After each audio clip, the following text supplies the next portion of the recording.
là, maintenant, je vais réparer des vieux nichoirs. Comme celui-là, c'est un nichoir de mésange que j'avais reçu en cadeau d'une amie, de Réjeanne. Alors, j'ai ajouté des trous sur les côtés pour faire un peu d'aération. Parce que juste au-dessus de la porte, il y a juste un petit espace pour l'aération. Puis, les écureuils avaient grugé tout le trou. C'est supposé avoir, pour les mésanges, 3 cm ou 1 pouce et quart. Alors là, j'ai rajouté de la colle PL, le page. Et puis, la porte, elle rouvre comme ça. C'est très, très agréable, avec des petites vis sur le côté pour la fixer.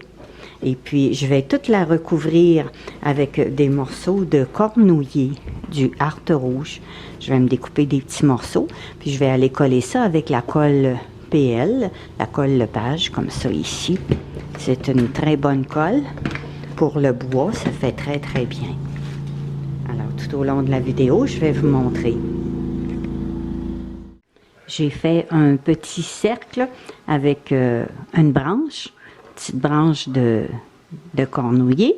Puis là, je vais la coller autour, ici, de mon trou pour, après ça, pouvoir tout installer mes petites branches.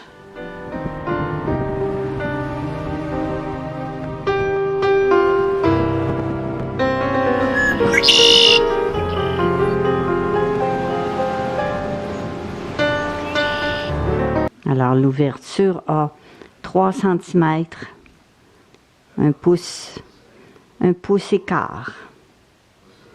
C'est pour les mésanges à tête noire. Afin de bien former mon cercle, j'ai pris la circonférence et puis je l'ai installé, mon petit rondin, dans un bouchon jusqu'à ce qu'il ait la bonne grandeur. Puis j'ai collé les 2 joints avec la colle PL. Puis quand ça a été bien sec, eh bien je l'ai sorti. Alors mon petit rond, il reste bien formé. Là, j'ai tout coupé mes petites branches de harte rouge pour savoir exactement les dimensions.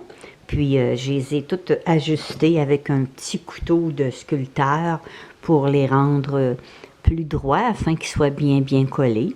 Ici, j'ai tout taillé en rond pour suivre l'ouverture. Alors là, il me reste juste maintenant à toutes les déplacer. Je vais les mettre ici à côté, un à la suite de l'autre. Puis, je vais appliquer ma colle PL Premium pour les fixer.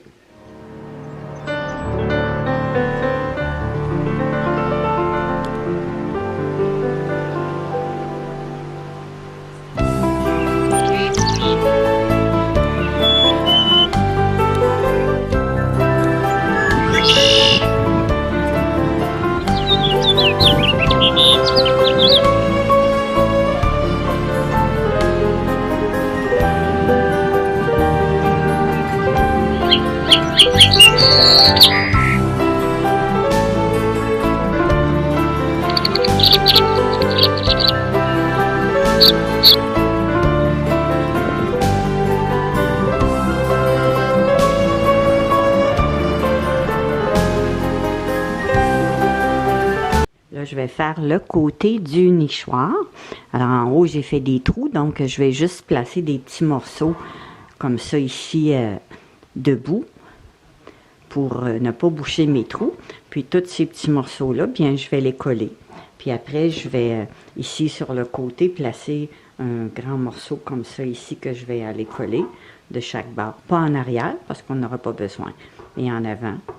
Alors, je vais juste râper un peu le dessous pour que ça colle bien et laisser un espace pour la vis, parce que la vis ici, c'est ce qui fait que la porte est fixée lorsqu'on veut qu'elle reste fermée.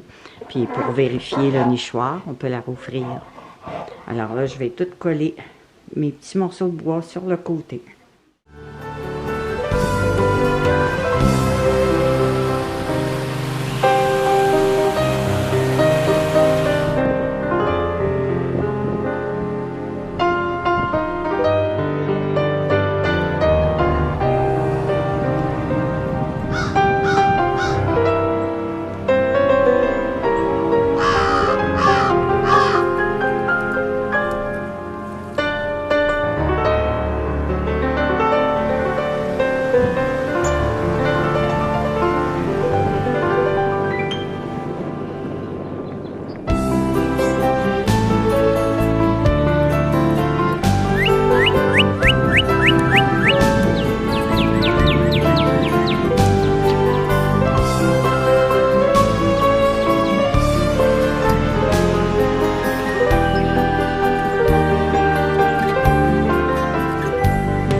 Maintenant, je suis rendue à coller les morceaux de bois sur le toit.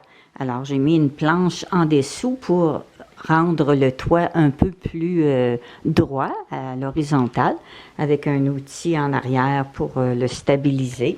J'ai préparé tous mes morceaux qui ont 15 cm qui vont être collés sur mon toit.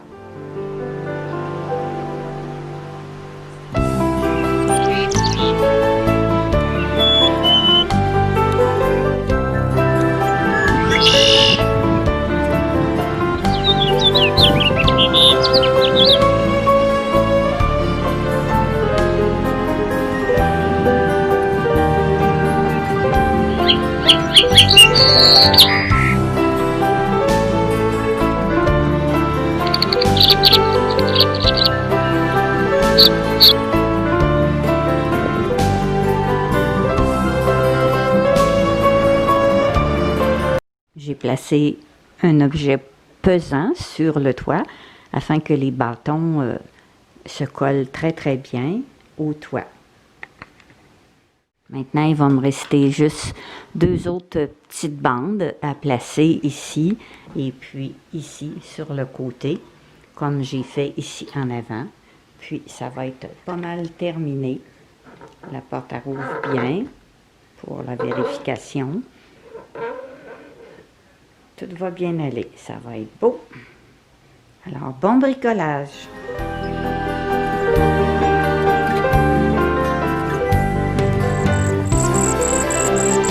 Là, j'aplatis le morceau de bois pour pouvoir le coller plus facilement sur le rebord de mon nichoir. Parce que des fois, l'écorce, bien, ça décolle. Alors, pas d'écorce, bien, la colle, elle va adhérer mieux. Puis, ça fait plus plat. J'utilise un couteau pour la sculpture.